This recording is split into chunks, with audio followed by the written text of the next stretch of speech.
Ano to? Hindi ka na magsasalita? Kakausapin ko na lang sarili ko? Huwag mo ko umpisahan na. E di tawagan mo yung Veronica mo. Baka mas masarap kausap yun. Masyadong mainit ang ulo mo. Mas mauuna mag-overheat yung ulo mo kaysa sa telepono mo.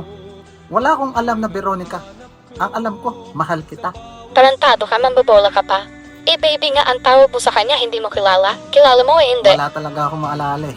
Sige, isa pa. Tatamaan ka. Kilala mo o hindi? Alam ko na si Ate Baby yon, Ate Baby. Palayaw niya. Talaga naman? Seryoso ka, ate baby? Eh mukha ka pang matandadong hayop ka. Eh, anong gusto mong gawin ko? Eh sadyang magalang ako. Anong gusto mo itawag ko? Baby love o baby cakes? Sabihin mo sa ate baby mo, isaksak ka niya sa baga niya. At wag na wag ka niyang ibabalik, hayop. Ayun ang problema sa'yo eh. Kung ipamigay mo na lang ako, para akong alagang hayop na pwedeng ipasa-pasa. Buti nga, nagkaroon tayo ng pagkakataon na magkaroon ng gantong problema.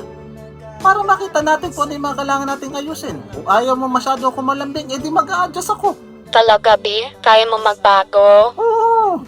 I promise, hindi ako magagalit. Sino si ate baby? Hindi ko talaga alam eh.